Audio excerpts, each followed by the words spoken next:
mais plus rarement des vraies causes de celle-ci.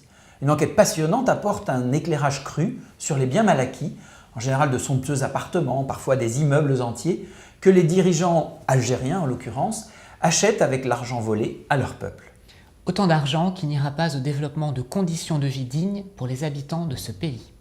Allons enfants de la patrie, le jour de gloire est arrivé.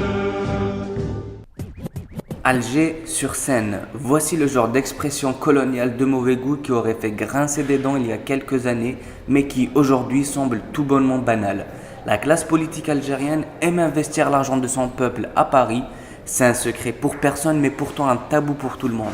Paris-Alger, une histoire passionnelle, l'essai de Christophe Dubois et Marie-Christine Tabé est arrivé avec des révélations fracassantes.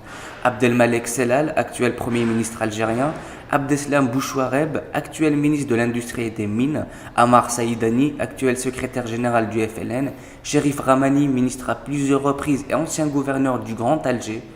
Selon les auteurs, toutes ces personnalités politiques algériennes, pour n'en citer qu'elles, possèdent des biens immobiliers dans la capitale française, mais surtout viennent de confirmer que l'argent non déclaré investi en France depuis l'Algérie s'élève à 50 milliards d'euros.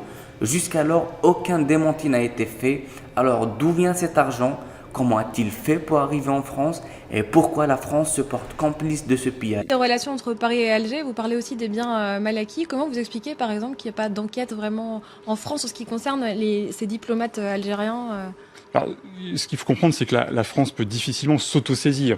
Pour qu'il y ait des enquêtes en France, il faudrait aussi que l'Algérie dénonce un certain nombre de faits, notamment en matière de blanchiment. Le blanchiment n'est que la conséquence d'une infraction, par exemple de corruption, de l'argent détourné en Algérie. Donc tant que ça n'est pas dénoncé, on peut difficilement considérer que ce qui a été acheté en France est fait avec de l'argent sale.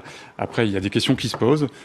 Effectivement, on cite un certain nombre de ministres, dont des ministres actuellement en fonction, le ministre de l'Industrie, par exemple, qui est un homme majeur des relations entre la France et l'Algérie et qui a fait des investissements assez colossaux à Paris et sur lequel des questions se posent.